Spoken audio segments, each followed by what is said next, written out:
সারা একলা আমি ঘুমাইতার মু। একলা ঘুমাইতে না পারলে আর একটা বিয়া করো গিয়া, এরপর নতুন বউ লয়ে ঘুমাইও। তুমি সারা দুনিয়ার অন্য কোনো মায়া মানুষের লগে আমি এক বিছনায় ঘুমাইতে পারবো না। বুঝো না, দরজাটা খুলো না, একটু ভিতরে আহি। ইস, সাহস কত বড়! এই বুইল্লা গেছো তুমি, বুইল্লা গেছো? একটু আগে আমার ফুফাতো ভাইরা কেমনে দৌড়ানি দিছিল তোমারে। দিমু ডাক, দিমু। এরপর দৌড়ানি দিতে দিব, ভাল লাগবো? তারপর বাইন গাছি হয়েছে আমি। হ্যাঁ? হয় দুইটা পূজায় ফটর ফটর করে, অবশ্য শরীরে শক্তি নাই। উড়ানে তো দুইটা চটকানা আমি মারছি, উদ্ভূত হয়ে পড়ে গেছে। পরে আমি দৌড় দিছি, আমার পিছন পিছন দৌড় দিছি, আমি একটা গাছের পিছনে পলাইছি।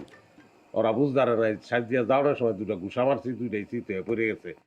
অজ্ঞানের মতন অবস্থা, পরে বাইন গাছি হয়েছি। কি কইতাছো তুমি এডি? হ্যাঁ, তুমি আর ফুফাতো ভাইরারে বাইন্দা ঠাইছো? খালি বুবা তো হয় কিলে, তোমার লিগে সারা দুনিয়ার মানুষ আমি বাইন্দা রাখতে পারবো। ভালোবাসি না তোমার, বুঝতেছো না কি লিগে আমি থাকতে পারবো না একলা। দুয়ারটা খোলা, আমি তো ঘরে আছি। বেটা। না